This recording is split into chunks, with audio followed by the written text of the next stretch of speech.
네, 기업별 이슈들, 종목을 움직였던 소식들 함께 체크해 보겠습니다. 일단 7개 기업들 상황부터 점검해 보시죠. 전반적으로 하락세를 면치 못하고 있는 모습인데요. 오늘 트럼프 대통령의 관세에 관한 소식이 들려오면서 시장 전반적으로 그리고 기술주의 전반적인 약세장이 이어졌습니다. 특히나 엔비디아의 뉴스 먼저 확인해 볼까요? 엔비디아 같은 경우에는 H100과 함께 H200에 대한 공급이 제약적이다라는 루머성 소식이 함께 나왔습니다. 하지만 엔비디아 측에서는 이를 즉각 반발하고 있는데요. 관련해서 이 뉴스가 어떻게 이어질 것인지 잠시 뒤 더 깊게 이야기 나눠보도록 하고요. 테슬라 같은 경우에는 유럽에서의 판매 부진을 이어갔다라는 이야기가 오늘장에서도 영향을 미치는 모습이었습니다. 엔비디아와 함께 테슬라는 1%대 낙폭을 가져갑니다. 하지만 구글 같은 경우에는 조금 다행인 소식이 장을 마감하고 나서 나왔는데요. 구글 반독점 위반 혐의가 계속해서 이어지는 이슈였죠. 하지만 이에 대한 최종 판결이 내려졌습니다. 사업부를 매각하는 게 불필요하다라는 판결이 내려졌는데 일단 이 반독점법 위반 혐의가 어떤 혐의로 진행이 되었는지를 다시 한번 생각해 볼 필요가 있겠습니다. 구글이 여러 가지 기기에 구글의 크롬 브라우저를 우선적으로 설치하도록 돈을 주고 이런 프로젝트를 기획을 했기 때문에 돈이 없는 다른 기업들은 이걸 설치를 못하게 되는 게 아니냐. 그러니까 구글이 독점적인 위치를 가져가도록 돈을 쓰는 걸 막아야 한다라는 이야기가 나왔었는데요. 하지만 이걸 할 필요가 없다라는 겁니다. 이걸 막을 필요가 없다라는 거죠. 이런 효력은 6년간 지속이 된다고 하니 이 뉴스가 어떻게 반영이 되는지는 오늘의 애프터마켓 그리고 내일의 장중 흐름을 살펴보시면 좋을 것 같습니다. 그럼 다음 장 통해서 전체적인 분위기도 한번 엿보러 가볼까요? 오늘의 핀비즈맵 상황입니다. 왼쪽 위편 기술주들의 약세가 두드러진다라는 점을 확인하실 수가 있는데요. 오늘 전반적으로 국채 금리가 상승했기 때문에 지수의 낙폭이 좀 두드러졌던 하루였습니다. 9월의 첫 거래일 하락을 면치 못했던 하루였는데요.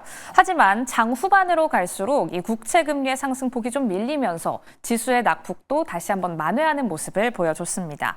앞서 언급드렸던 트럼프 대통령의 관세 논란, 이게 위법에 대한 판결이 유지가 되면서 항소가 약간 기각이 된 겁니다. 이 내용은 이제 앞으로 대법원의 판결로 좀 이어지게 되는데 이런 소식이 전해지면서 전체적인 하방 압력을 가했습니다. 잠시 뒤에 더 깊게 짚어보도록 하고요. 그 때문에 M7 기업들 위주로 밀리는 모습을 보여줬죠. 이 내용은 잠시 뒤 브리핑 통해서 짚어보도록 하겠습니다. CNBC에서는 이 뉴스에 대해서 재정 적자가 좀 확대될 가능성이 있다라고도 보고 있으니까요. 관련해서 어떤 이슈 이어지는지 확인해 보시죠. 기업 단으로, 종목 단으로 이슈도 한번 체크해 보겠습니다. 포어위브 같은 경우에는 내부자들의 매도 소식이 나오면서 9%대 급락하는 모습을 보였는데요. 오늘의 하락장 속에서도 섹터별로 보면 살짝의 살아남은 기업단들이 있었습니다. 달러트리부터 월마트, 랄프로렌까지는 52주 신고가를 경신하면서 소매업체 단의 강세가 두드러진 하루였고요. 또 일부 제약주, 제약 바이오주 그리고 음식료 안에서의 일부 강세장이 두드러졌던 하루였습니다. 그럼 다음 장 통해서 해당 소식 체크하러 가보시죠. 넘어가 보겠습니다.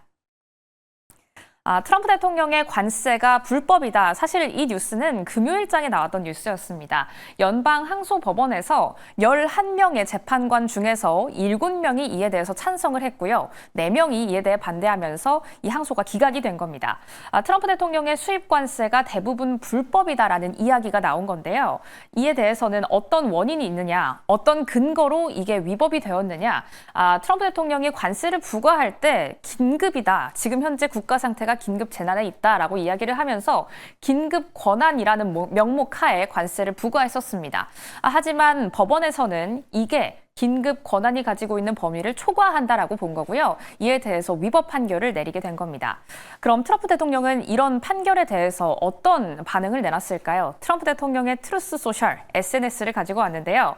관세를 폐지한다면 이건 국가의 완전한 재앙이 될 것이다라는 이야기를 함께 남기는 모습입니다. 정말 격한 반응을 보였다라고 풀이를 하시면 좋을 것 같습니다. 그럼 앞으로 어떤 영향을 받아가게 될까? 일단 트럼프 대통령이 지금까지 내놨던 수입 관세, 상호 관세가 폐지가 될 수도 있다라는 이야기가 나온 겁니다. 사실 좀 재밌는 건 트럼프 대통령이 임기 초반에, 물론 지금도 초반이긴 합니다만 1월 초반에 관세에 대해서 계속해서 이야기를 할 때 시장이 불안에 떨면서 하방 압력을 받아갔습니다. 하지만 이 관세가 위법이다라는 판결이 나오자 오늘 다시 한번 하방 압력을 받아가는 모습인데요. 다른 뉴스가 나오더라도 다른 시기일 때 같게 반응하는 모습입니다.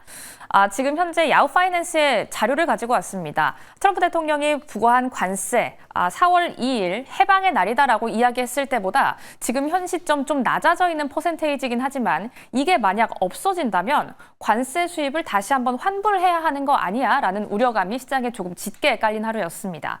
그로써 채권과 함께 금, 은 값이 역대 최고치를 돌파 중이다라는 이야기도 앞서 체크를 해보셨죠. 특히 미국채 30년물은 7월 말 이후에 최고치를 찍는 모습을 장중에 보여주기도 했습니다.